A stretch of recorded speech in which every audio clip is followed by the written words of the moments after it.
We're back in the studio. Yes. Last week we were in Miranda's apartment. We're back at my house recording, and I got a haircut. So I love it so much. It looks it's so crazy. It's good. so short. It's like the shortest I've gone in like 5+ years. Like I've always had long hair. And It's so long though still. Yeah, but this is like short for me.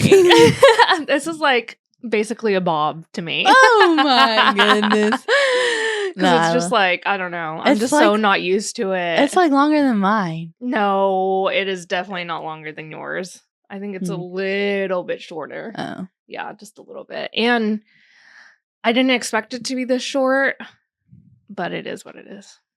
Well, sometimes like the unexpected chop was just meant for you. And I think this one, it was meant for you because it looks so good. Yeah, I definitely wanted more medium hair these days. I don't know. I was kind of like over the long hair, and it always took me so long to do and to blow dry too. Mm-hmm. Oh my God, blow drying my hair just took so long. I would take a shower, blow dry my hair, and then I would get sweaty again. I'm like, well, that's how long it took because it's just like blow drying for like 30 minutes. And yeah, it just took so long to style, and I do love long hair, but I think this medium chop will be good. Yeah. Will be good for me. It's just a new look too, because I've never had this look before, and it's better than, I don't know, coloring my hair, which I don't think I'll really ever do anything crazy to my hair. So yeah, that's what's new with me. Just the new For haircut. Everyone watching on YouTube, you can see. Yeah. Just the new chop. Also, I like it. You posted a TikTok. I think it was talking about the shoes that we wear, and people in the comments were like, hair. Yeah, I know. It's so funny that everyone noticed because I didn't really tell anyone, I don't think, besides my sister. But yeah, it's crazy because it is such a big difference. Like I think I chopped off like 5 inches of my hair. Yeah. You had to. Which is crazy. That's like a lot of hair. And I've never done that before. I've always been like, don't cut my hair short. Because you know how hairstylists are, where it's like they see long, beautiful hair and they just want to chop it off. It's always shorter than you want it to be. Yeah, which is fine. And I know my hair grows so fast, so I'm not like super worried about it. It was just like such a big change. I'm just like, I don't even know how to do it anymore. I'm just like, oh my gosh. And like yesterday, I was having such a weird day. I was just like not feeling my outfits, not feeling the hair. And I was just like, I hate this hair and everything about it. And also all my clothes. I hate that feeling. I know. And I really don't feel like that, like really ever. It was just something about yesterday. Just like things just weren't not going my way. So I was just like, I just wasn't feeling anything.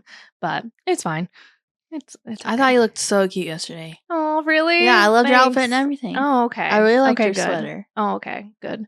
I thrifted that sweater. Which, speaking of, oh my gosh. Okay, so yesterday, I guess we'll just recap what we did yesterday, really. Okay, yeah. And what we talked about yesterday, too. We went to co-work yesterday, and we were supposed to, yesterday was supposed to be, we're going to learn how to do drone. Yeah. Which I don't think we've even talked about on the podcast. Yeah. It's like we're trying to get into drone photography, apparently. Well,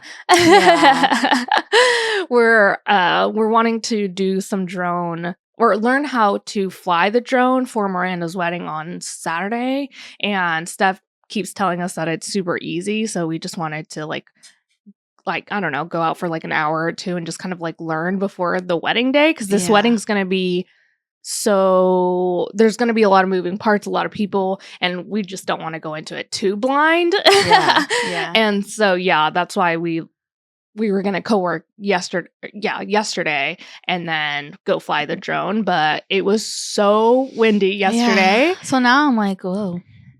If it's windy on the wedding day, then we can't fly it either. Yeah, yeah. Which hopefully, I don't think it will be, but who knows? So it was so windy that we couldn't fly it, apparently, which didn't even know that was a thing. Yeah. Like, I had no idea. So there's so much to learn with this drone stuff. And I'm like, I would never like thought that it would be too windy. My whole thought process with drone photography is I don't want to add another thing to my plate. So I was just going to hire it out. Okay. Then I couldn't, this wedding day is like one of the most popular of the fall. Mm-hmm. And so I couldn't find any like drone operators that I knew that were available. And Steph has a drone. So I was like, you're already booked, aren't you? She's like, yes, I am. I'm so sorry. But she was like, but I can literally just teach you how to do it. It's very easy. And so I was like, if you can do it, maybe I can do it. Yeah. Yeah. So hopefully she we'll was get telling to us learn. that she learned like on a wedding day. So Yeah. it was just like, oh, okay, well, I guess it must be simple. Like it's Yeah. not as like hard as we think, but still we just didn't want to go into it too blind on the wedding day because there's just so much to do. We already have so much to do, so we didn't want to like add something that would like stress us out. So that's why we wanted to do that yesterday but couldn't. So then we just ended up co-working, and that was fun. That was good. We kind of did a little Q4 planning, yeah, which mastermind, which stuff. we can talk about. Like I wanted to talk about like the steps to it because I'm one of those people. I love like a document. I love a Google Doc, and I love to make it pretty and just kind of like on theme and everything. So we'll talk about that. But after we went to co-work, we went to eat, and then we went to the thrift store, and that was so fun. I found the biggest print ever in the most gorgeous like chrome frame, and I saw it. It was really, really high up. All their artwork was really high up, and I said, ooh. I kept eyeing it, and I was like, Kim, do you think that would look cute? And she was like, yes, that's perfect for your apartment. And so I was like, okay, let me go find someone. I ended up finding the shortest person that worked there to help me. I was like, actually, you're shorter than me, so we're gonna need someone else. Because I didn't, all of the other artwork had price like stamps on it, and I couldn't find it on this one. So I was like, if it's like $100, I'm not getting it. If it's like $25, I'll get it. And they brought it down for me. It was literally $19. I said, it's coming home with me. It was perfect. And just like days before that, you were like saying that you wanted like a big artwork right there, or print or something behind. Because last week we recorded in my apartment and we had to move the couch around, and then it just sparked something in me. I was like, I need to rearrange my whole house. And so I did. And with rearranging the couch, now I have a big empty wall above it. And so I was like, I need a massive piece of art. And in my head, I'm like, oh, that's going to take forever to manifest because big art is really expensive. Yada, yada, yada. Nope. I literally manifested it a week later. Yeah. And it was like the perfect aesthetic. Like everything was kind of perfect about it, which is crazy. And I bet it's going to be the perfect size. Like it was crazy. But oh yeah, tell us more about like your redesigning your apartment. Because you were just like wanting to do it like the day before, and then you just did it the next day. I know, which is so manifesting generator of you. Yeah, it was kind of manic energy. I tried to do everything I did everything by myself, and I tried to get it all done before Ian got home because I have tried to rearrange everything with him there, and he's a lot more reasonable than me and thinks that things aren't gonna work when I'm like, I bet you that will work. Yeah. Yeah. And so I was like, I just want to do it all by myself. I ended up throwing out my back in the process, but I basically rearranged my living room. So we have a very small, just open square, if you will, for like the living room, dining room situation. And so I switched my TV and my couch so that the TV stand is kind of like a wall, basically. So it makes kind of like two different rooms, which is so nice and cozy feeling. And so I really enjoyed that. And then it freed up some wall space on our windows, which I've always wanted to have my desk on the window because my environment in human design is shores. And so I like to be by the window. And I was able to put my standing desk and walking pad right there on the windows next to Ian's desk. And that freed up a lot of space in our bedroom. So we got a better shelving situation, storage situation. And then I ended up rearranging our bedroom as well by myself. I think that's what threw on my back was the bed. Yeah. The bed will get you. Yeah. The bed will get you. Dang. But then you also you didn't think that you could move the bed too. Wasn't that like a big thing too? Yes. Just so crazy. Our bedroom is really tiny. When we first moved in, we tried to put the bed right under the window, so we could have 2 bedside tables, like a standard bedroom. But our room is so tiny that we couldn't open and close the door because the door would like hit the bed. So we were like, okay, we have to put our bed on its side, which is just really annoying. So we've been living really inconveniently. Like, I can't ever make the bed. It's really hard to change the sheets. Someone has to sleep by the wall. Yeah. It's just a weird configuration for a bedroom. Yes. It didn't feel at home like at all. It felt like we were in a small college dorm, like trying to make it work.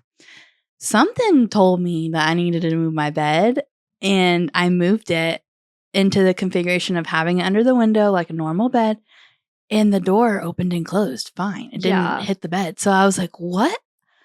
How did we not figure this out sooner? Why didn't it work the first time? It was just really weird. Yeah. It was kind of spooky.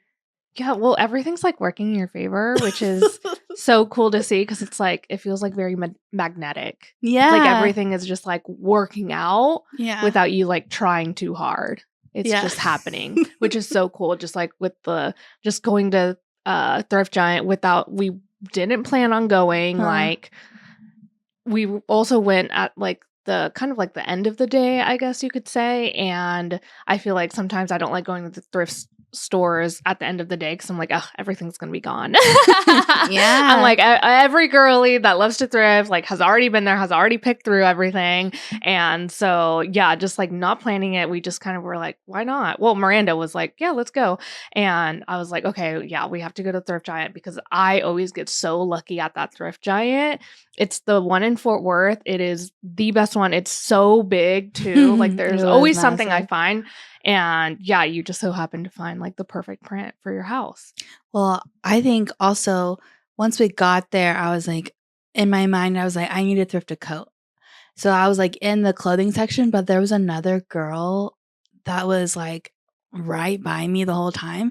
And she was like, my size, my kind of style. And she was grabbing all the shit that I would want. Oh, really? And I kind of felt like in competition with her, like low-key. So I was like, you know what? Let's give up on clothes right now and let's go see like home decor. And that's when I found that thrift. Yeah. Or that print. So crazy. Which you also TikToked? No, you posted a reel. And TikTok. Oh, okay. You posted. You did post. I made it on TikTok and then I posted it on Instagram. Okay, yeah. That's where I was kind of heading. Because you're also doing more video content. So talk about that because that's not something that I think I had in my notes, but something else that we've been talking about too. So we've been doing a lot. We've been like chit-chatting and doing a lot. So kind of tell us about that. So I've always pushed back on content creation. Like, oh, it's not for me. It's not for me. It's not for me. Sometimes like the universe just has to tell you things over and over and over again until it clicks. And for me, content creation is one of those things because it's like, I just always was like, no, I don't want to do that. Maybe because I'm scared. It looks hard to me. It's so brand new to me. Just so many different things that push me away from it. But I just feel, and we'll kind of talk more about like what we talked about in our little mastermind. But for me, one thing moving forward that I really want to do is show my face more and just to feel seen more, like being okay feeling seen. And so, I just told myself, you know what? We're going to just try video content creation. And I know it's uncomfortable. It's very uncomfortable for me. And I know that. And I'm telling myself the first month, whatever happens, I'm not going to count that as anything because it's all going to be cringy. It's all going to be awful. I'm just telling myself that so that I don't have any pressure towards it. And it's just like easy because it's just one of those things where you just have to get the ball rolling. Yes. Like you can talk about that. Like it's just like you just have to do it. And then it gets easier. But if you never start, then it's just like, you just don't start. And then it never gets easier because you're not even trying. Yeah, it's something I've been procrastinating for years.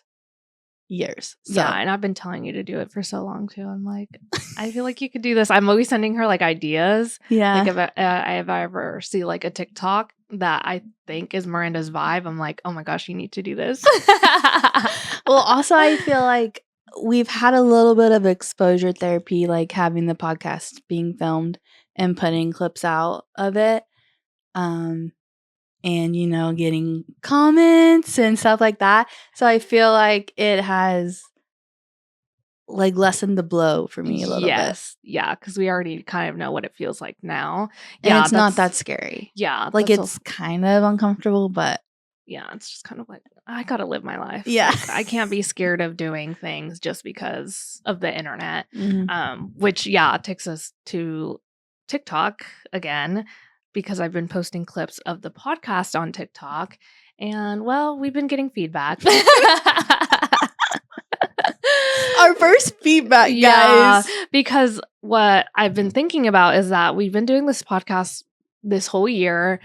And with like podcasts, you don't really get any feedback because you can't really comment on like Apple Podcasts. You can comment on Spotify, but that's not really like something I think a lot of people are doing. Yeah. And on YouTube, we're not really getting that many comments either. So it's just kind of like, we're just kind of saying things into the void. I mean, I know we have people that listen, but no one interacts back. Yeah. And so it's just kind of like, okay, well, whatever. We're just going to keep doing what we're doing. And so since I've been posting clips on TikTok, we've been getting more and more comments and more views, things like that. And so, yeah, that's definitely been some exposure therapy, because that's something that I've always been scared of, especially with the podcast, just like with content creation and everything. Oh my gosh, my dog just moved the... My goodness, my dogs, I swear. So where was I going? Oh, so we've just been like, I've been posting TikToks, and so we've been getting comments, and some agreeing, some not agreeing, some people just, just saying like, I don't want to do that. I'm like, okay, you don't have to. But what we wanted to talk about is, I think 2 episodes ago, we were talking about flat lays and how I've seen some photographers do the flat lays before the wedding.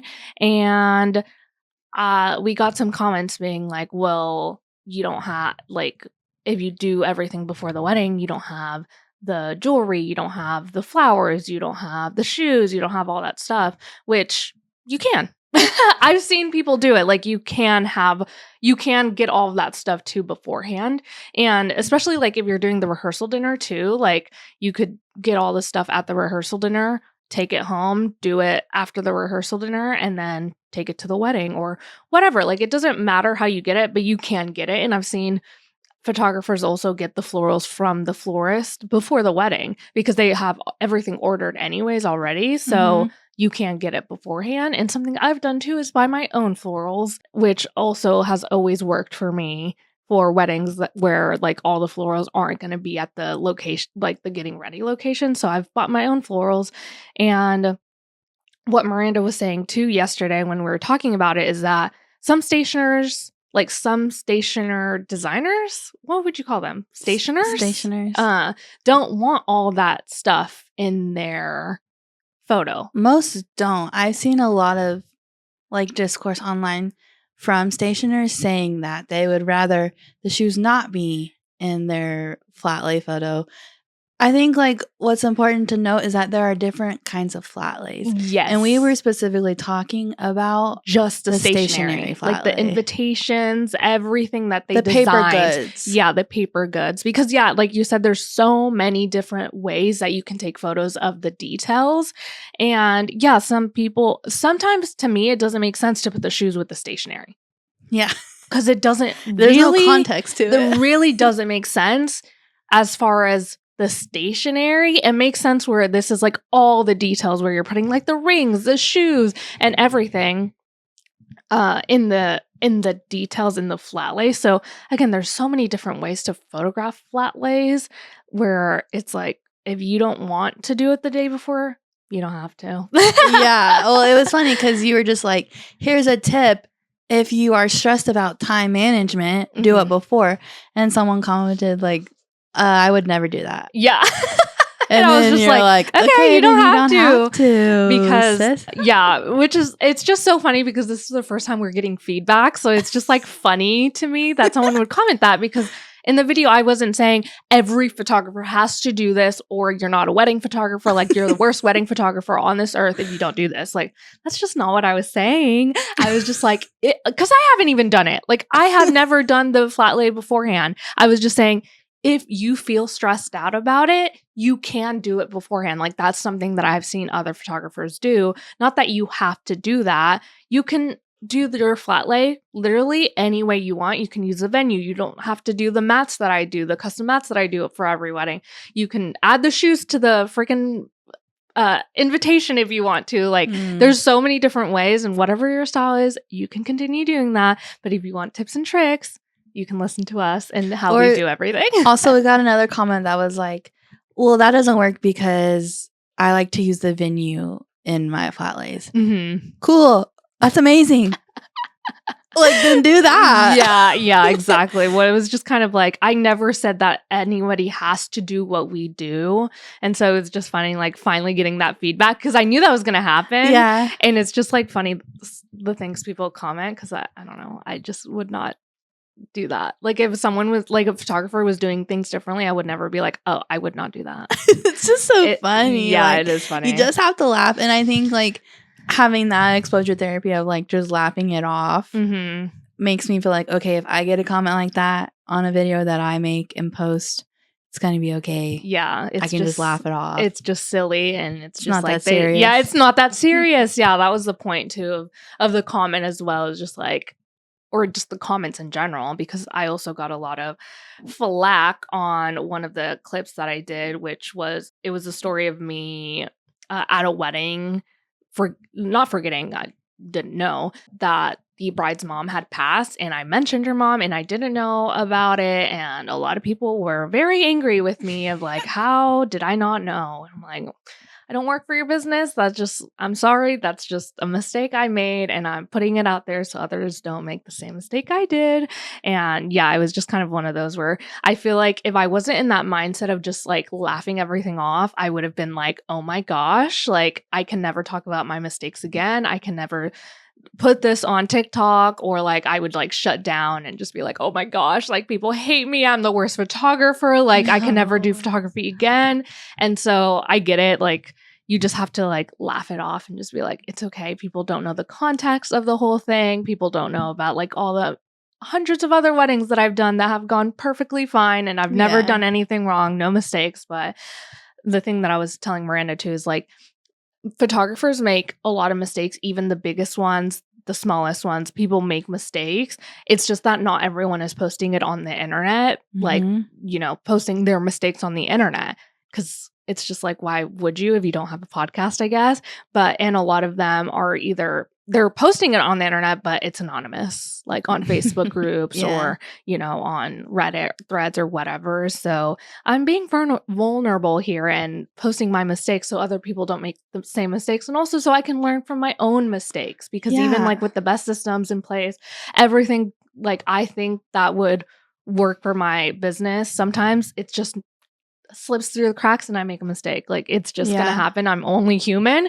And why we named the podcast Perfectly Unposed, because we're not perfect. We're trying to get to a place where, you know, we're not perfect, but just kind of like better than we were before. Yeah. And this is just always going to be a space from us where we talk about our mistakes. And I feel like more people should do that, and more people should be open to listening to other people's mistakes and not jumping down their throats. And just telling me I'm like the worst photographer ever. No, I'm just kidding. No one said that. I'm being so dramatic. No one said that. But like, when it could feel like that. It could feel like that if I wasn't in that mindset of like, you don't know anything. You don't know me. You don't know my business. You don't know what I do. Because everyone literally, pretty much all the comments assumed that I didn't have a questionnaire. Right. That clip was, so there was no context. Like, if they would have listened to the whole episode, they would have heard more about your process. But because just the way I clipped it, like, I couldn't I couldn't put the whole podcast episode Yeah, on yeah, there. So yeah. it's like the way I clipped it, like people just assume that I didn't have a questionnaire. And that was like the biggest, I think, comment that there was. Like people just couldn't believe that I didn't have a questionnaire, or like people were like, this is why I have a questionnaire. I'm like, yes, I agree. I agree with that. I know I should have like maybe like if it was like blank, I should have been like maybe like double asked and been like, is there a reason why this is blank or whatever? Like it doesn't even matter anymore. It's just, it's a mistake. And, you know, I'm owning up to it on the biggest stage, the internet. Yes. And I can only grow from that. So sorry. But yeah, so that was something that we talked about yesterday too, because we're finally getting feedback from it.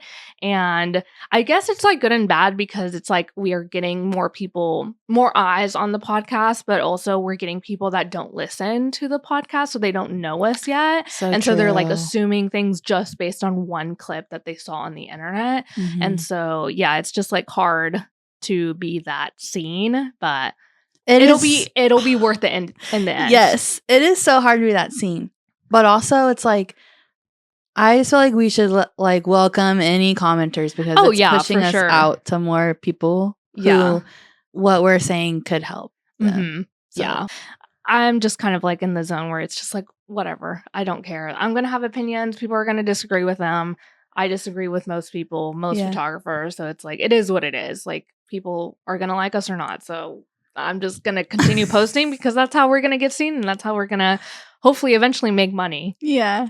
From the podcast and, you know, start doing what we want to do. But yeah, it's hard starting because even like when I first started photography, that's how I felt, but like on a lower level. I knew I wouldn't get like mean comments, but it's hard to like put your art out there and be seen and like learn and grow as you're growing your business, and like people seeing mistakes or like seeing just like your photos evolve and things like that. So it is hard just to even like put yourself out there. So I understand, but the only way to do it these days is to post on social media. And so just kind of getting over it, getting over that hump of being seen and just being like, it is what it is. The only way I'm going to be able to grow this business is by doing that. So I might as well start doing it. Yes. Which is hard. Trust me, it's hard. Our first, like, one of the TikToks that got a lot of, like, engagement, I think, was, like, when we were talking about Dubsado over HoneyBook, and a lot of people were like, no, I love HoneyBook, or I could never switch to Dubsado, blah, blah, blah. And so I like that kind of discourse, but some people are kind of mean, but it is what it is. Just give us some engagement. We're just going to have thick skin. Yeah. And low-key have our blinders on and just keep doing what we want to do. Just laugh it off, because it really is funny sometimes, and I'm like, why would you comment that? It's like, oh my gosh. Like someone would never say that to your face. That's what I imagine, like someone saying that to my face, and I'm just like, okay. Yeah. Like, okay, I don't even know what I would do. I would just probably laugh it off and be like, oh, okay, that was weird. Bye. But yeah, just like move along. Yeah. Oh my gosh. But is there anything else you wanted to talk about? I feel like you had some notes that weren't a part of like the mastermind stuff that you wanted to talk about. Oh, well, kind of speaking of social media, have you seen that guy Lenzel? No. It's Lensel. He does a lot of Instagram reels where it's like a talking head, and he comments on like the new trends of the photography industry of like weddings and stuff. And he has like a different accent. I don't know where he's from, but so it's like every time I see one of his videos, it's like very like, you know, it's him kind of thing. Okay, yeah. Anyways, he has a brand called Lenzel, and he puts out a, what's it called? Newsletter. Oh, cool. Every month, every week, Thursdays, every Thursday. And I signed up for it because I was like, sure. And these newsletters are so good. Really? You need to subscribe because they're so good. And he does a featured wedding in each. He kind of like has his own like magazine, basically. Okay. Yeah, that's cool. And so he has the last week's newsletter, the featured wedding.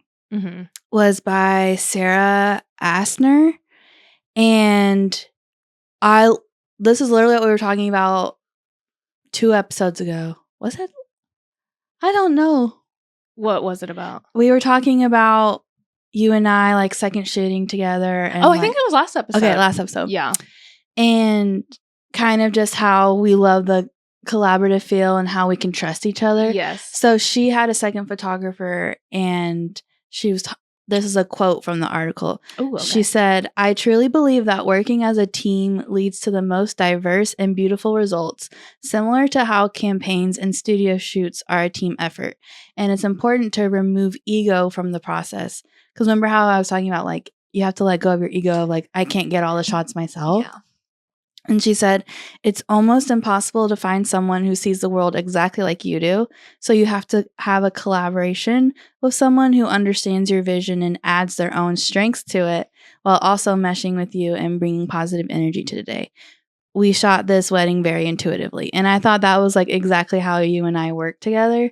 And just, yeah, thinking of it as like collaborating with just like a creative partner instead of thinking like, oh, this is my business, it's so close to me, like, and you have to do it all, and you Yeah. can't trust anyone, or Yeah. you hire someone and you're just like, well, that wasn't even worth it. Mhm. That's such a good quote. Yeah. When I read it, I was Wow. like, that's literally me and Kim. Like, Yeah, that is so cool. I know, and finding someone, I think she kind of said that in there, where it's like, it's hard to find someone that thinks exactly like you. And so when you do find someone, it's like, you don't want to let that go. You want Yeah. to, like, you know, collaborate more with that person. So, oh, wow, that is such a good quote. yeah. And like this was like a really high caliber wedding. So it was like amazing to think that like we're already kind of operating like that on our like Mhm. level. And so that's something that's going to be very beneficial moving forward. And also something that kind of blew my mind. So he'll like break down like some of his favorite photos from the gallery. Ooh, okay. And have the photographer talk about how they shot it. So literally these newsletters are like taking a crash course in how they, like, it's how so they view the wedding. amazing how they work. It's kind of like an exclusive interview that they would do, like that you would pay for, like at a workshop or something. So I'm really into this newsletter. Everyone needs to be subscribed to it. But during the ceremony for the wedding, I think it was like in Italy, the ceremony was on a hill. And so with the lighting situation and everything, she was like, it was really hard to get a good shot, basically, because it was like on a downward slope. Whoa. And so she said they basically had to just shoot on the sides. Okay. And how to like make that work and everything. And also with the sun, it was really harsh lighting and different, obviously, because it was like high noon sun. Mhm. And so she just whipped out her flash and did everything with flash. And I said, flash during the ceremony outside? Like, I've never done that before, but I loved it. And I was like, that's something I'm taking with me in my next harsh lighting situation. Because Mhm. I feel like we think about that for like portraits, but I just have never like clocked that, like, oh, I can make this ceremony look better with my flash. Yeah. So yeah, those newsletters are so good. And I think you can like go look at like the past ones that he's made. Ooh, So that's really cool. Okay, yeah, we'll all have to get into that. yeah. And he also talks about like different trends, like if you should follow them or not. And then he also just talks about like the updated like gear stuff, like new gear that's coming out, like news and any kind of photography, any fashion. Okay. Like, it's That's so good. Cool. Okay. Yeah, that's definitely something that I'd be interested in, like reading as a newsletter. Wow. Okay. Thanks for sharing that. That was really good. And yeah, it's so funny that it's exactly like how we've been thinking recently too. So that's like good, like confirmation, like a little wink from the universe being like, yep, you're on the right path. No, that's so cool. Okay. And I think last podcast we ended with like, oh, maybe we don't want to talk about this because we've been like, it's such a good like episode without like, vibes. yeah. And I didn't know if you still wanted to talk about it or not. Are we talking about groomsmen? Yeah. Okay. Yeah. Yeah. Yes. So I think this is another like instance of like not everything is beautiful and perfect and so fun, even though it can seem like that from the outside looking in. So I think something that we have to deal with as women is how to interact with inappropriate men and sometimes groomsmen are just drunk. Sometimes they're not drunk. Sometimes they're just inappropriate. And Sometimes they're just men. Sometimes they're just men.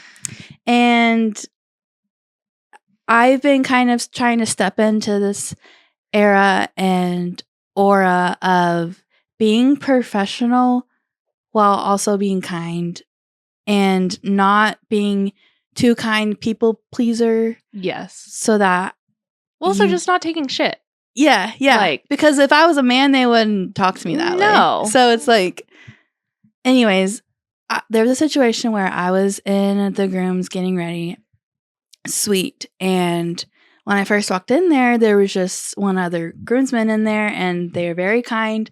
The groom was super kind. And so I thought nothing of it. And then as time went on, drunk groomsmen after drunk groomsmen kind of dwindled into the room, started getting dressed. And as a girl, as a woman, like, when a man is trying to make you uncomfortable just to make you uncomfortable so that they can get a reaction out of you, like, that was the vibe that these guys were giving me. And I was so annoyed because I was like, listen, I'm literally here doing a job. Like, I'm trying to take photos of your best friend who's getting married. Like, can we just stop? Anyways, there was a situation where this guy literally took his pants off and started to undress in front of me and was like trying to get a rise out of me and like almost took his underwear off. And it was one of those things where I think I was in shock, so I just ignored it, which made them kind of more mad because I wasn't giving them a reaction.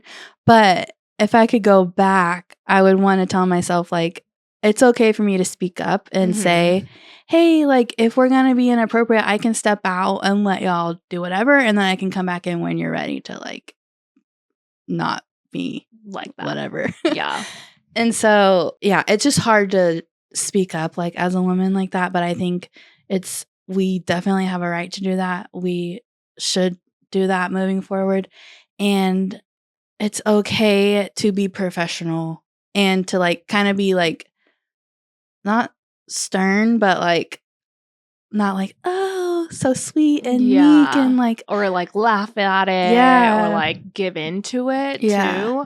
And especially with weddings, it's hard to want to just like say something. And also just like as women, I feel like we also grow up and we're always supposed to be like super nice and just like haha, like laugh it off, smile, and not say anything because we want to keep the peace. But like for a wedding, it's like you're not in danger, so it is like you can say something and you're allowed to leave in that situation too. Like I in most contracts these days, there's like a harassment clause in there too, that it's like, if people are acting up at your wedding and I feel unsafe or like just like disrespected or like people are being weird like that, I'm allowed to leave. And so in a situation like that, it would have been like, okay, I'm just gonna go. Like, I'm sorry, your best friend who is getting married today isn't gonna get pictures that they wanted because you're being disrespectful to me, and so I'm gonna leave. Like, you have the right to leave. And yeah, it's just like, it's just so annoying because it's like afterwards you're like, dang, I could have said something. I know, I always have those. It's just not like in the moment. I think I was just like in shock because I haven't had a situation like this in so long. Like, I haven't felt disrespected in so long, so it was kind of just like, what's going on? And I was kind of in shock. And so I feel like just like, regulating your nervous system for a wedding day and going in with a clear mind and knowing that, like, you can say something. You don't have to, quote unquote, be sweet and polite. And that if you do stand up for yourself, it's not like a reflection of, like, to me, like, it's like, oh, I don't want to say that because then I'm going to get a bad review, or like people are going to think I'm a bad business owner. Yeah. Which if I was a man. Yeah. Or the biggest one that women get is that you're being a bitch. Yes, exactly. It's like the line of being professional versus being seen as a bitch. And yeah. Like sometimes you can be both. You can be both. I think it's especially hard for me because my whole brand is that I'm calm and peaceful. And so if I feel like I have to step out of that, it feels like I'm being, I don't know. Well, it's not like how you really are Yeah.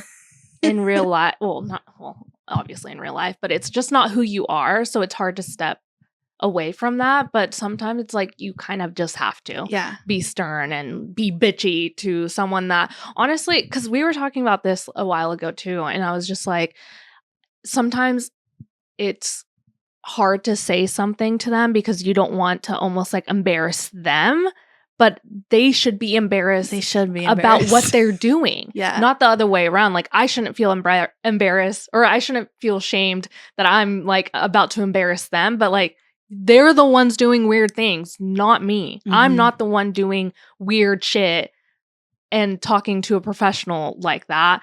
They're the ones doing weird stuff. So yeah, you can call it out. Like you're allowed to call it out. And yeah, it is hard as women to do that because it's like we just want to keep the peace. We don't want to do anything. We don't want to say anything rude or bitchy don't want to create whatever. drama. Yeah. But in situations like that, no, I think you're allowed to say something and also just be like, okay, I'm leaving then. Like if you want to act like a child, which you are, I'm going. Like, and then your best friend isn't going to get the wedding photos that they've literally paid thousands of dollars for. Yeah. And that's going to be your fault. So you can live with that. I'll be gone. Yeah. So I just wanted to say, like, that was kind of not a mistake, but a lesson that I learned of like, oh, I wish I would have spoken up. And so I know like a lot of our listeners are women. So just telling you girlies, like, you're allowed to speak up and you can. And you won't be seen as like unprofessional. Yeah. And if they make you feel that way, you should not feel that way. Right. Even if they like say something back, or honestly, sometimes it shuts them up. Like I've said some stuff to groomsmen where I'm like, yeah, you can't be talking to me like that. Yeah. Like, yeah. And they're like, oh, they don't think I like bite back, but sometimes I feel like I have to because they're just being like way too crazy and just like drunk and annoying and whatever. I still keep, again, like we keep it professional, but it's like sometimes you just have to say something because they're just going to keep doing it. And that's just like, I'm not your best friend. Like you shouldn't be talking to me that way. Like I don't know you. It's almost like you feel like you're being like a babysitter of them. Like, come on, children. Like, yes. We got things to do. Yeah. It's wild. It's wild. But I also told you one time I was second shooting, and at the very end of the night, I was waiting for my car to come to valet, and this old guy that was just sitting there was just like, oh, why'd you ruin your body, or some weird shit like that, talking about my tattoos. Oh. And at the time I just laughed it off and I was like, haha, I got these when I was 18 or whatever. I don't know what I said, but what I wish I would have said was like, that's so mean. Why would you say that? Yeah. Like these are tattoos on my body that I cannot remove. Why would you say something so rude and so like, okay, what do you want me to do? Like, you want to pay for the tattoo removal? Because right. Why would you say that? There is a TikTok that I saw of a girl saying that how she handles situations like that now, and I need to like memorize this like statement. She says, if someone says like something rude to her, she says, oh, I'm sorry, did you mean to be rude, or are you just having a bad day? And it literally puts it back on the other person and checks themselves and like, wait, was I being like rude, or like am I an asshole, or like I need to just check my energy? And it's just kind of like, oh, like, I'm sorry, like, did you mean to be that rude? Yeah. Because if you did, bye. Yeah, then okay. And if you didn't, then realize how you're sounding. Yeah, exactly. Like to a stranger. It's crazy. Yeah, something. Ugh. And it's always men. It's always men that just have something to say. It's never women, because we love to keep the peace, and that's how it should be. That's how it should be. Women should be president, but that's another thing.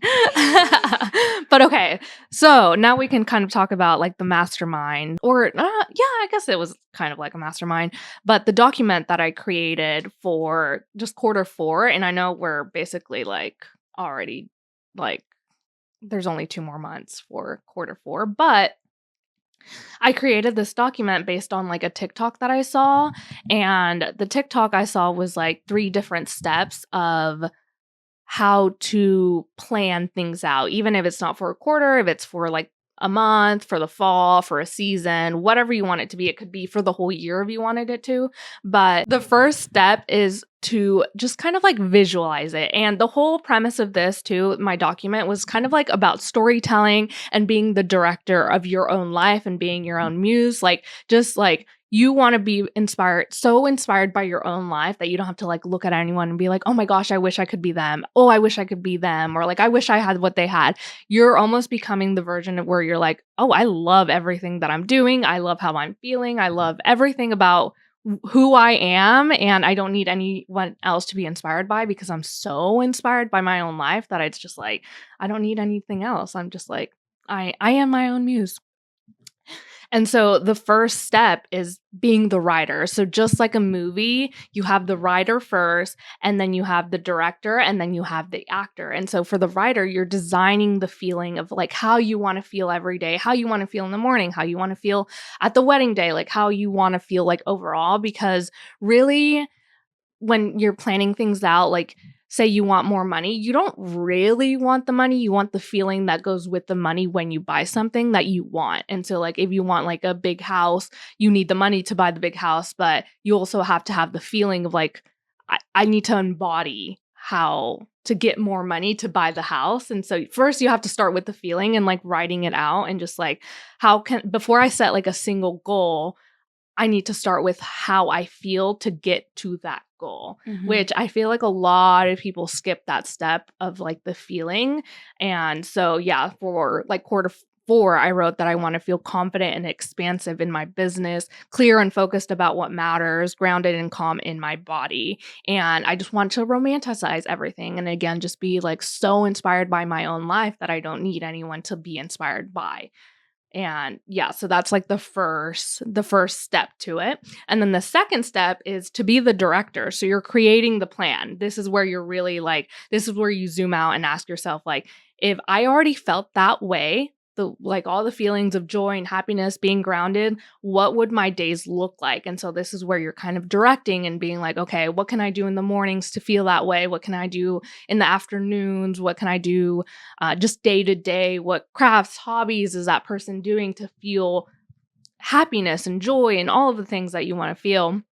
And you just break it down to morning and daily flow, business and money, wellness and body, lifestyle and vibe, and just like your big Q4 goals, or like your yearly goals or seasonal goals, however you want to break it down. I would suggest maybe doing months at a time and less of like the whole year. Because I feel like these always changing. Yeah. And I also sometimes what I've been learning too this year is that having a whole year planned out doesn't feel good to me. It feels so overwhelming. So I think quarters are way more actionable than a whole year, because like how we started off the year is not how we're ending it, or like we've changed so many things. And so I think just seasonally, like even if you want to do, well, I guess quarters are the same thing, but just like spring, summer, fall, winter, you can break it down that way.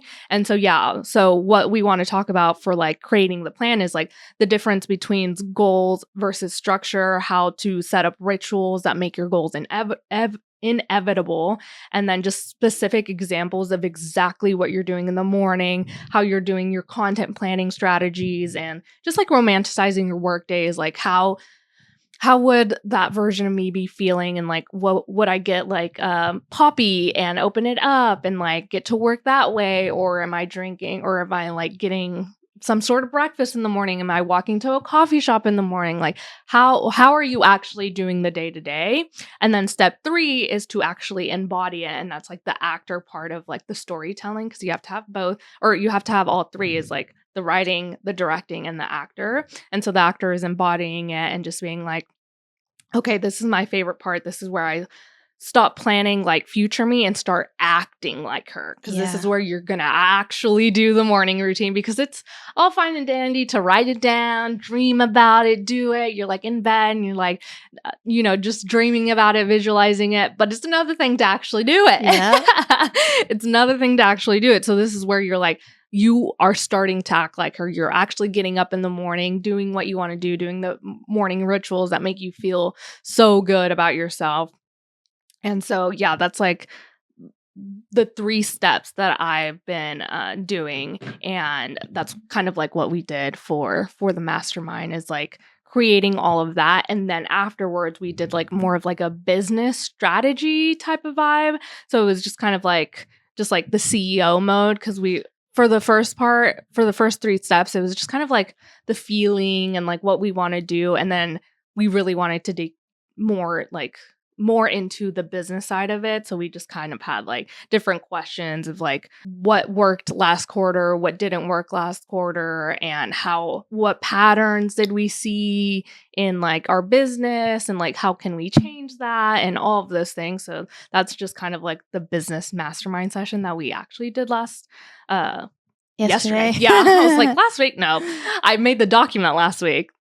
We kind of finished up yesterday, but yeah, so those are like the 3 things we did. So it was the writer, the actor, and then writer, director, actor. The writer, director, and then actor. I don't know why I keep getting all those confused. And then we just kind of did like a little mini business session at the very end, which was really fun. Yeah. And it kind of really fun. So we did steps 1 through 3 like by ourselves, and then we came together for the last steps, talking about more like business. Yeah, the CEO part. And it's helpful to do that with someone else, because like one of the questions was like, what is your theme for this next quarter? Yes. And sometimes it's kind of hard to think about what your theme is. So if you can brainstorm with the other person, and then they're like, actually, from what you're saying you want to do, like, I feel like this word fits better. And so that was really helpful too. And like what patterns we see in each other, or like what we think the other should do, or it is a little bit easier to do it with someone else. But I can post that document in the show notes if you guys want, so that way you can do it, because it's really cool. Because I've done goals and like setting things and like journaling things, but I've never seen it done this way, where it's like 3 steps and it's like storytelling. So it's like more of like the less like hustle to-do list business quarter planning. It's like very like cinematic and romanticizing. Even like the document was really, really fun for me to do. And so I'll post the TikTok and the doc so you can duplicate it and do it on your own whenever you guys want. So yeah. I think it'll be really good for anyone to do, especially you don't have to do it at the start of the year or the end of the year. You can just do it now. Just start now. Like even when I was like, oh, wow, we're starting this like when we only have 2 months left of the quarter, instead of starting at like October 1st, we're starting it like at the end of October, but it's never too late. It's never too late. Yeah. So what was your like big theme for my this big quarter? Theme was just strategic action and just being expansive and romanticizing everything, but very much so like consistency too. So it's a lot of words. I forgot what I actually wrote down for my theme. It's in my journal somewhere. But yeah, just being like, I think it was like clarity. Like you needed clarity. Oh yeah, clear and focused. Yeah, really. Clear. Just like having a clear goal and focusing on that goal. Because last quarter, I feel like I was just kind of everywhere. I was kind of lost. I didn't know what to do each day, and it was just kind of like, I'm just doing things to do things. I didn't have like a goal to work towards. So it was just kind of like, and consistency too, because what I learned last quarter is that being consistent on Instagram, I planned everything out in one day for the entire month. And that felt so easy, so easy for me to do. And I didn't have to think about it every day or every week. It was just kind of like, it's done. I spend like 2 or 3 hours doing it, and then it's done for the whole month, which before it just felt so hard to do it daily or to do it weekly or whatever. And I'm just like, wow, learning that consistency does create ease, and I don't always have to be in chaotic mode to build a business. And so, yeah, just being like clear and focused is the big goal of it all. Well, once you have clarity of what you want and how to get there, that's easier to be consistent. Yeah, and I think last quarter we didn't do anything like this. I think the first quarter we did, the second quarter we did something, but this last quarter we didn't do anything. Because it was summertime and we were just kind of floating on the rock. Yeah, like, what's going on? Which isn't great, because if I don't have like a clear something to look forward to or to like work on, it's really hard for me like day to day to be like, okay, well, what do I do? because I can do like the editing, of course, the emails, that's easy. But everything else where it has to be like really strategic, like the marketing of it all, the blogging, the checking up on just like, yeah, how I'm doing with the marketing, how it's actually working, making videos, all that stuff. Like I didn't have a clear goal. And so now I feel like after doing this, and I still actually need to finish a lot of it and the more of the planning stuff of it. But yeah, it just feels, just even doing this feels so nice Yeah. to have done, because I think I was definitely missing something like that, which again is why I think now I'm really going to focus on doing quarterly goals instead of like the first of the year or like the end of the year and Yeah. only doing like 2. Well, like business quarters are there for a reason. Like all these Yeah. businesses do this. So it's like, yeah, that's why it's so nice and why we should implement like bigger business structure into our like little, not little, but Yeah. our self-employed businesses. Yes, exactly. But what about you? What was your theme again? Oh, my theme. So I realized that last quarter, my theme was all about being like supported and like I worked on a lot of like the back end stuff. And so this quarter, my theme is really just marketing. So Yes. I feel like everything on the back end is like ready for when new inquiries come, but now it's just more working on actually marketing that. So, Yeah, and with which you're that doing really comes, good. well, with that comes content creation and like social media. So, really like implementing that because that's new to me, like the content creation, like video content. So, yeah, just working on that. Yeah, so it's really nice. I really enjoyed doing that, and I still need to finish it up, but it's just good to look at what goals you have and what you need to be doing, and just kind of being like, oh, what do I need to do actually, or like what am I going to work on now that'll help me in the new year. Because that's also something too. Because right now we're in the busy season, and then eventually we'll get into like booking season. And so, how can we be prepared for that? And then also like our less busy season, which is like January through March. Like, what can we be doing then? Like working on systems or working on other goals or working on the podcast or whatever it is. Yeah. So it's just really nice to look back at your goals and be like, am I even doing these? Or like sometimes I feel like you just forget what goals you have because you're not looking at them all the time, especially like New Year's Eve, like resolutions or whatever. It's just like, oh, what were my goals? Yeah. What was my theme? Like, what are we doing here? What was my word of the year? Who knows? Like, well, most successful businesses and entrepreneurs work in 90-day cycles. Like, yeah. What am I doing these 90 days? Because like, I feel like it goes by so fast. It does, yeah. And so it's an easy like chunk of time to dedicate to one thing. To like projects or whatever you're doing. Yeah, that's so true. So that's what we did yesterday. It was really fun. And yeah, I'll link everything so you guys can do it too. Cause I really think everyone should be working like this as well. So yeah, I guess that's it. Is there anything else you wanted to add to that? Let me check. I don't think so. Nope. That's all I had to bring today. I think the only thing I had left was Steph had a question. I don't know what we were talking about, but I think we were talking about videographers and how you, since your style is so specific with photography, how you would work with a videographer that doesn't have your style, or if you have ever worked with someone that is kind of more of like the posy type directed videographer. I don't know if you've ever had that. And so she just had that question. I was like, I guess I'll ask her if you want me to. Yeah, I have had that. Oh, really? It makes everything so much more difficult. Yeah. Typically, do you just let them be? It's one of those things where it's towing the line of like, how do I be like kind and respectful, but also like stand my boundaries? Yeah. And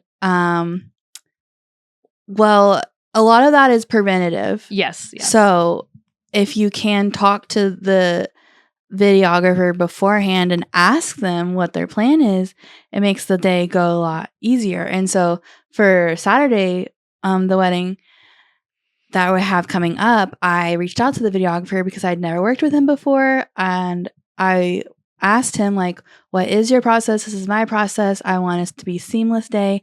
And turns out like his process is very similar to mine. So I think it'll work great. So if you can do that ahead of time, do it. Because if you find out that it's a different style than yours, then you're more prepared and you're not caught off guard and you can like plan accordingly.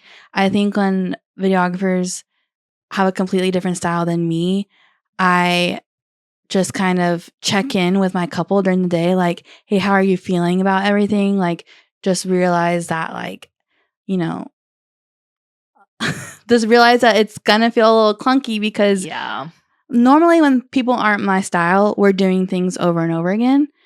And so that's how it can get clunky during the day, just like the timeline of it all. So I always kind of just double check in where can I like make it easier. Yes. But most of the time, like if you're good at your branding, your couple is going to want the same kind of like style video as they want photo. So most of the time, or like best case scenario, that doesn't happen. Yes. But when it does, either try and talk to them before, or you just kind of work with what's happening. Yeah. That's kind of what I assumed you would do, because it's like, well, you can talk to them the day of, but it's kind of like a little too late. Like they're just gonna do what they're gonna do, right? Because it'd be the same thing if they talk to you and we're like, oh, we direct everything, so you just have to deal with it. Yeah. So it's kind of like the same thing. Right. But yeah, so she just had that question. I was like, I don't know. I'll ask her though on the podcast, because I'm sure a lot of people are wondering too, like how you work with different videographers. Also, I think a lot of good videographers understand that there's like a priority list, and not to saying that like photo is like more important than video, but just with the way of like directing the day, a lot of videographers understand that like photo kind of comes first in that way, just for like the client. So it's easier to work as a team. And I feel like a lot of good videographers aren't out there trying to run the show way differently. And I feel like that's a good mark of a good videographer. Yeah. So I haven't run into that lately, yeah. But I have definitely had instances where it's like, whoa, what is going on? Yeah, like, it's totally different. This is a movie. Yeah. This is a movie production. Yeah. Yeah, and you're right with the branding, and even just like talking to your couple when they book you, like if they hadn't booked a videographer yet, just like suggesting who would like match your style, or just saying like, hey, like you should, like if you like my style, you need to look for videographers that match my style and are like, and asking them like, hey, are you going to be directing and like reposing and redoing every single shot during the day? Because they're not going to know, because they've never been in that position. Like they've never done a wedding with a videographer before, so they don't know to ask that question. And so guiding them would really, really, really help. And even with like the video content creator too, now that that's an added thing, like talking to them as well, and like finding people that kind of like match your style and like recommending them to the couple too. Also, I just feel like communication is good for everyone, and people are more grateful for the communication, because like I can imagine the other vendor that you're trying to work with, it's not their intention to set out and like make your life more difficult. Like they don't want to do that. Yeah. So it's like having communication beforehand makes everyone feel better, and like, okay, everyone's on the same team. And just communication. Agreed. No, that was so good. But that was the last thing I wanted to talk about, because I almost forgot about it, but I remember specifically my sister wanted to know that, and I was like, well, we'll talk about it on the pod, because why not? Shout out Steph. Yeah, shout out Steph. And if you guys have any questions, let us know. But that is it for today's episode. Thank you guys so much for listening and joining us, and comment some nice stuff on our TikToks that we've been posting. We'd really appreciate it. But okay, we'll see you guys next week. Love ya. Bye.